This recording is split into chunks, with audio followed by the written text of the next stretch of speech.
Hello everyone, welcome back to another video. और India Asia Cup जीत चुकी है। इंडिया को एशिया कप जीते हुए 2 दिन हो चुके हैं, बट मैं वीडियो 2 दिन बाद बना रहा हूँ क्योंकि मैंने 2 दिन से कोई व्लॉग नहीं बनाया था। एंड मैंने पहले ही प्रेडिक्शन दिया था कि भाई इंडिया इजीली एशिया कप जीत जाएगी, और ऐसा ही हुआ। फाइनल इंडिया और भिखारिस्तान के बीच में था। इंडिया ने बहुत ईजीली ये मैच जीत लिया। और मैच की शुरुआत में तो थोड़ा सा भिखारिस्तान के 100 रन थे 12 ओवरों में। उसके बाद भी वो पूरी की पूरी टीम 146 रन पर ऑल आउट हो गई कि भिखारिस्तान ही कर सकती है। फिर इंडिया की बैटिंग आई। इंडिया के 3 विकेट शुरू में जल्दी गिर गए थे, 18 या 20 रन पे 3 विकेट हो चुके थे। लेकिन उसके बाद आता है तिलक वर्मा भाई, और तिलक वर्मा ने आके जो इनिंग खेली है उसके 2 T20 में शतक हैं। लेकिन आई थिंक ये उसकी ज़िंदगी की अभी तक की सबसे अच्छी, सबसे बढ़िया इनिंग्स थी। और उसके बाद यही रहा कि इंडिया एंड में 5 विकेट से मैच जीत गई। तो बहुत ईजीली मैच जीत गई इंडिया और मज़ा आ गया। और आज से विमेन वर्ल्ड कप भी स्टार्ट है, जो कि इंडिया में ही हो रहा है। आज इंडिया और श्रीलंका का पहला मैच है, तो देखते हैं कैसा रहता है आज का match. And I hope India ये मैच जीत जाएगी, बिकॉज इंडिया एक क्वालिटी साइड है, विमेन साइड भी बहुत क्वालिटी साइड है। बाकी बने रहिए, व्लॉग कंटिन्यू करते हैं। देखते हैं आज मैं व्लॉग में क्या क्या शूट करता हूँ, बिकॉज मेरे माइंड में कुछ है ही नहीं। मैंने 2-3 दिन से व्लॉग ही नहीं बनाया था, तो मैंने सोचा आज कुछ ना कुछ शूट करता हूँ, बिकॉज कुछ ना कुछ डालते रहो तो ठीक रहता है। बाकी आज हल्का हल्का बादल भी आया हुआ है, तो चांसेस है कि बारिश हो सकती है। ये साइड में सूरज भी निकल रहा है, लेकिन इस साइड बादल आया हुआ है। देखते हैं, हो सकता है आज बारिश हो जाए। लेकिन ये हवा जब चलती है ना, तो बारिश नहीं होती है। हमारा ये पेड़ एक तरफ को झुकता ही जा रहा है, इसकी काफ़ी उम्र हो गई है। मैं देखो, ये सिलेंटेड स्लैब है, इसके ऊपर पौधे उगने लगे। और बाकी सामने ये पक्षी बैठे हैं। आज बहुत खुश हैं क्योंकि आज बादल निकले हुए हैं। आप देख सकते हो बादल और ज़्यादा घना हो गया है, चांसेस हैं बारिश हो सकती है। भाई मैं वापस क्लिनिक आ चुका हूँ और शाम की OPD का टाइम हो चुका है, तो चलिए शुरू करते हैं।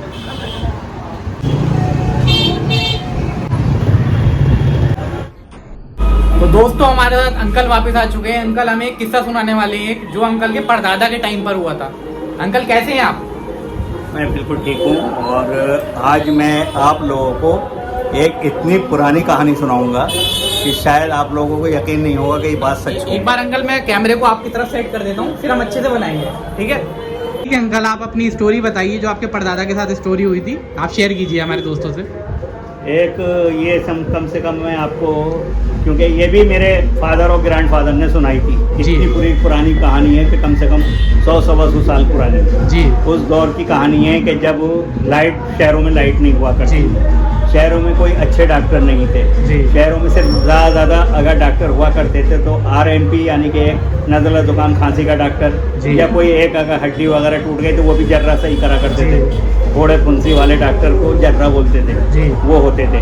इसके अलावा कोई भी मतलब ये नहीं था शहर के अंदर के आदमी को हर तरह का सुकून हो। घरों के अंदर सुविधाएं नहीं थी पहले, नहीं कुछ नहीं था, बहुत कम। अच्छा, दूसरी चीज़ ये आबादी भी शहरों की बहुत, जनसंख्या कम थी पहले, बहुत कम थी। मतलब ये समझ लें कि उस दौर की बात है कि जब शाम को मगरिब के टाइम घर से निकलना बंद हो जाता था। अच्छा, उस दौर की बात। उसमें ये हुआ कि मतलब बड़ा ऐसा था कि उस ज़माने में ये हालत थी कि पुलिस नाम का एक थाना होता था, जिसमें एक दरोगा होते थे और 4 सिपाही होते थे, बस उससे पूरा शहर चलता था, ये समझ लीजिएगा। उसी के साथ साथ होता ये था कि नगर पालिका से लाइट के लिए मतलब पेट्रोमैन आता था, जो कि मतलब वो चिरागों में तेल डालता था मिट्टी का, और वो चिराग जलते थे और 1-2 घंटे में तेल ख़त्म और अंधेरा हो जाता था जी।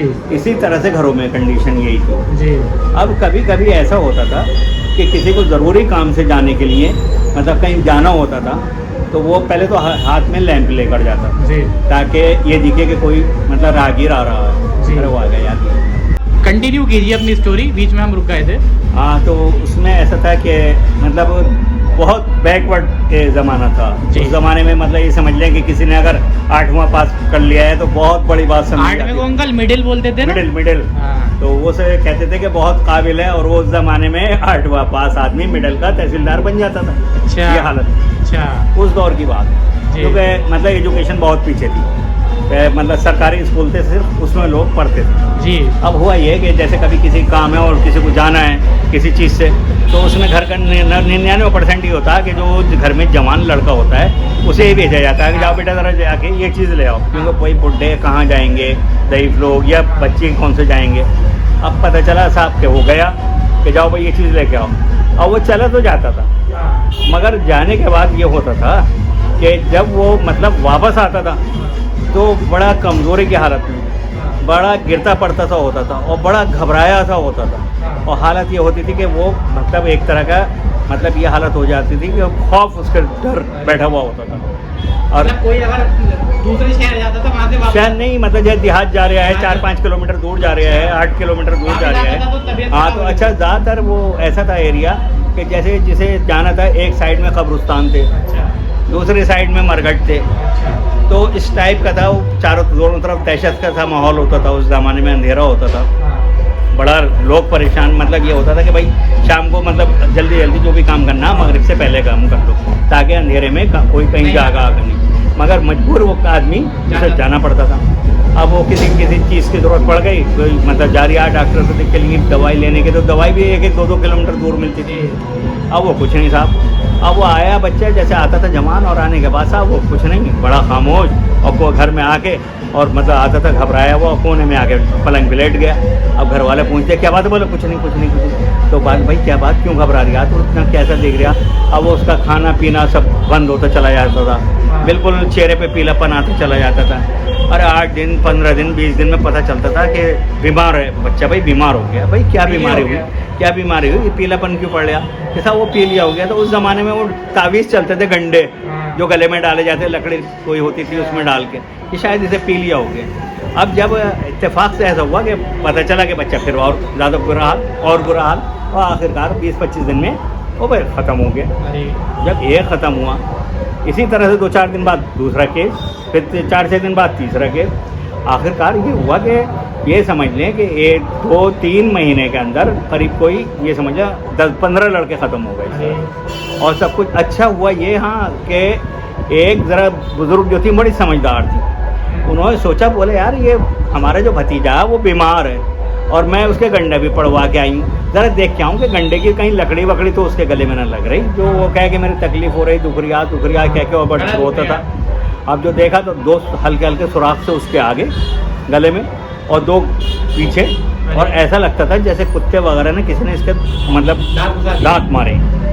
अब वो मतलब ये कि भाई क्या हुआ कि कुछ नहीं, ऐसा कांपता था, डरता था, जैसे कि आजकल कुत्ता किसी के काट ले और उसको ज़रा सा पानी दिखाओ तो वो डरता, कुत्ते का काटा हुआ, वो भी ऐसी घबराता कि क्या परेशानी है। कुत्ते का काटा भी बहुत डरता आजकल, मैंने देखा खुद।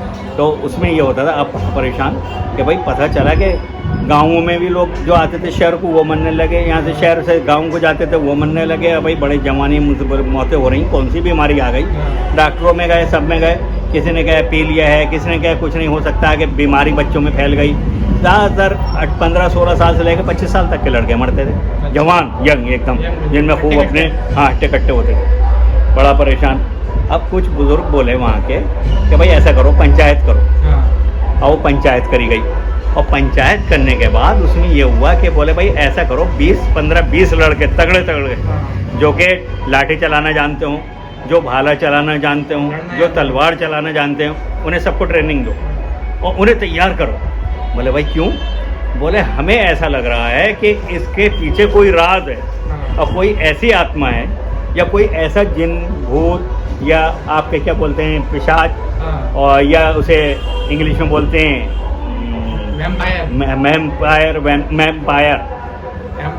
वैम्पायर। बोले तो बोले हो सकता है वो है। अच्छा उस वक्त इंग्लिश वगैरह तो इतनी चलती नहीं, तो बहरहाल वो सब एक कमेटी थी तय की गई, हाँ, और तैयार करके एक अच्छे तगड़े लड़के को तैयार किया गया कि बेटे आज तुम्हारी ड्यूटी है, तुम्हें जाना है फला गाँव। तो बोले मैं एक बहुत अच्छा लड़का जो ज़रा समझदार भी था, दूसरे कुछ मतलब नीडर टाइप का था, और उसे तैयार करा गया कि बेटे आज शाम को आपको तो जाना है जंगल वाला जगह। बोले किधर को जाना है? कि साहब उधर जाना है जिधर को जो है मरघट पड़ता है, पहले कब्रिस्तान आएगा, उधर से निकल के मरघट पड़ेगा, इससे आगे को फिर गाँव आएगा वो। तो बोले अच्छा। तो बोले साहब वो शायद ऐसी कमलपुर सराय या कुछ ऐसी नाम था उस गाँव का, कि वहाँ पहुँचना। तो बोले ठीक है साहब पहुँचेंगे हम। अब उसमें यह हुआ कि वो हाथ में लैंप लेके चल दिए, अंधेरा का टाइम हो गया, मगरिब बाद खाना वाना खा पी के। मगर ये जो तैयार किए गए थे, जिन्हें मतलब ये कि हर तरह की ट्रेनिंग देके इनसे कहा था कि तुम इस तरह से इसके पीछे चारों तरफ लग के ऐसे जाना है कि किसी को भनक नहीं हो कि तुम लोग इसके साथ हो। बोले ठीक है साहब। बोले तुम्हें तो एक तरह का ऐसे बन के जाना है CID की तरह, तब देखना लड़के के पीछे पीछे जाना है। नहीं, दूर को चारों तरफ चल के भाई दूर से दिखता रहे लड़का के जा रहा है ये, मगर किसी को एहसास नहीं हो कि इसके साथ भी कोई आ रहा है। अच्छा। और वो चारों तरफ फैले हुए थे उसके लड़के के 20 के 20 साल।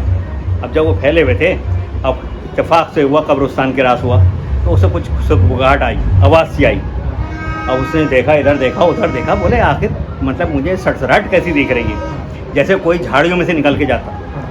कुछ नहीं, वो चलता रहा। इसके बाद उसके हाथ का जो लैंप था वो ऐसा था किसी ने पत्थर मारा उस पर, वो लैंप टूट गया, अंधेरा हो गया। जब वो अंधेरा हो गया वो बड़ा परेशान कि मैं क्या करूं। इसके बाद भी चला, तो जैसे भी थोड़ा सा मरकट के पास पहुंचा तो वहाँ पर पता चला कि 2 लोग उसे नज़र आए, बड़े लंबे चौड़े काले सांड टाइप के, बड़े बड़े, मतलब ये बता रहा था, बोले अंधेरे में भी उनकी आंखें सुरख चमक रही। अरे बड़े परेशान। अब जब वो साहब इधर से ये जो थे, इन लोगों को जाहिर हो गया कि भाई कोई ना कोई चक्कर है, लड़के का लैंप टूटा है, उसे चारों तरफ से घेर दो। चारों तरफ से इन लोगों ने घिराव कर लिया।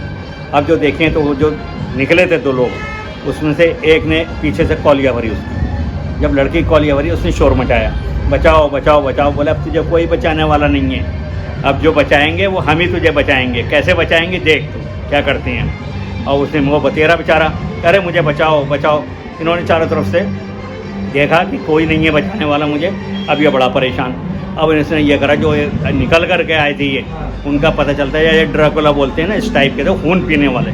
उन्होंने 2 ने तो उसके आगे एकदम से गला दबाया, एक ने, ये एक कौलिया भरा था, हाँ, और दूसरे ने उसके पीछे से दांत गड़ाए और उसका खून पीना जैसे ही शुरू करा, उसने चीख मारी, अरे मुझे कोई हो तो बचा दो। उसकी आवाज़ निकली, वो समझ गए कि हाँ इसके ऊपर हमला हो गया। चारों तरफ आने के बाद जो लाठी डंडे तलवार भाले सब जो चले, मगर वो 2 इतने ताकतवर थे कि वो तो छूट गया लड़का उनसे, और लड़के का आधा हाल बुरा हो गया इतनी सी सेकंडों में, 5 मिनट के अंदर अंदर।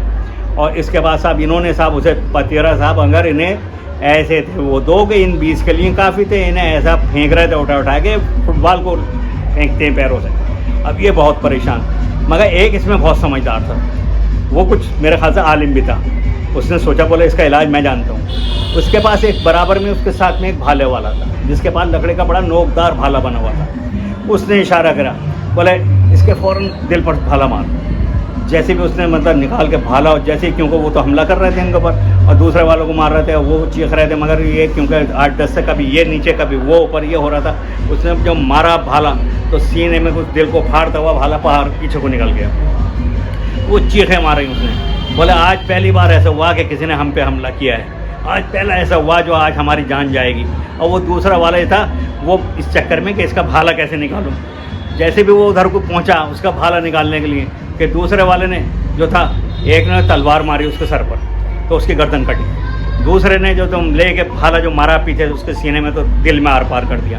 कम से कम आधा घंटा तड़पे, मगर इन्होंने साहब उनके जिस्म के टुकड़े टुकड़े कर डाले 20 ने। बड़ा मतलब उनके छुरे चाकू मतलब जो भी हथियार इनके पास, मतलब ये समझ लीजिएगा कि कोई शायद देसी हथियार ऐसा ना था, क्योंकि उस ज़माने में ना तो रिवाल्वर थे, ना गोली थी, ना बंदूक थी, कुछ नहीं था उस दौर में।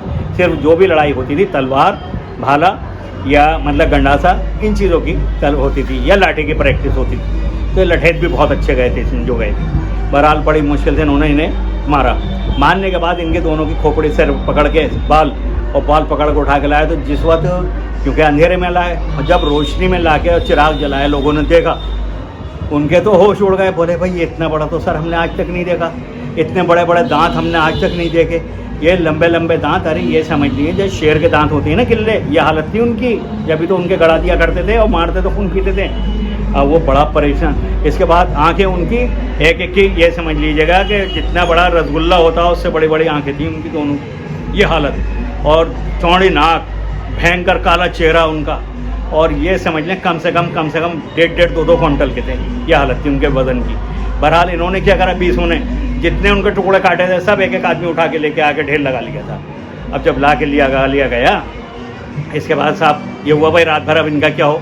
बोले भाई ऐसा हमारे बस के नहीं है, हम तो रखवाली कर ही रहे हैं इनकी, मार के लाए, तो इनका पता निकालो कि कौन है। तो साहब वो पता चला उस वक्त के जो माहिर पंडित, माहिर मौलवी और जो गंडे तावीज़ करने वाले या झाड़ फूँक करने वाले जितने, सबको बुलाया गया। वो सब आए। आने के बाद अपने उन्होंने पढ़ाया, जो पता चला कि वो लोग थे पश्चात कि यहाँ के जो हमेशा से सिर्फ खून पी के ज़िंदा होते थे और वो उन्होंने आज तक सैकड़ों जवानों का खून पी के और ये समझ लो उनका ख़त्म कर दिया। बच्चे बेचारे ऐसा होते थे कि 8 दिन 10 दिन 15 दिन में जब उनका खून नहीं रहता जिसम में लोग समझते पी लिया हो गया, बीमार हो गए, उनके गंडे तावीज़ करते थे, बहरहाल कुछ नहीं होता था। इस तरह से वो उन लोगों को मारते थे। टनों के हिसाब से उन लोगों ने मेरे ख्याल से लोगों का खून पिया हो। यह हालत बहुत बुरा दौर था उस ज़माने। तो भाइयों अभी अंकल ने हमें एक वैम्पायर यानी पिशाची कहानी सुनाई थी जो कि बहुत ही खतरनाक और हॉरिफाइंग स्टोरी थी। और मैं अंकल से ये भी पूछना चाहूँगा, अंकल अगर कोई चाहता है आप आगे जाके लोगों को बताएंगे कैसे पहचाने वैम्पायर्स को और इनको कैसे मारा जाए। देखिए ऐसा है, इस दौर में वैसे तो ये चीज़ें अब हैं नहीं, क्योंकि अब इतना मतलब साइंस का दौर हो चुका है, इतना आगे आ चुका है कि अब तो ये समझ लें कि आदमी से खुद ही ये लोग डर के पीछे भागते हैं। फिर भी अगर कभी और दूसरी चीज़ ये है कि अगर ये कभी भी किसी जंगल में, कहीं वीराने में, कहीं भी सामने आए तो उसके लिए जो है सिर्फ देखिए मोमडन के लिए तो सबसे अच्छी आयतल कुर्सी है। आयतल कुर्सी पढ़िए और इनके पर ये समझ लें अपने पर पढ़ के फूंक लीजिए और ताली बजा दीजिए, वो आपके पास तक नहीं आएगा। रहा हिंदू धर्म में भी बहुत कुछ है, ग्रंथ हैं, कुछ है, यह मतलब पंजाबी में है। और या चालीसा है, मेन चीज़ हनुमान चालीसा हिंदू धर्म में। आप अगर हिंदू धर्म के हैं चालीसा पढ़िए। जब हनुमान चालीसा पढ़ेंगे, हनुमान जी की ताकत के आगे एक भी न रुकेगा, वो तो खुद भागे चले जाएंगे। ये है इसका और पूरा। बाकी अंकल कभी फ्यूचर में आप हमें बताइएगा कि इनको पहचाने कैसे और इनको अगर किसी वेपन के थ्रू मतलब मारना चाहें तो कैसे मार सकते हैं। उसके लिए हम आगे को अब ज़रा हम बाद में बताएंगे कि किस तरह से क्या करना, क्योंकि लंबी कहानी है।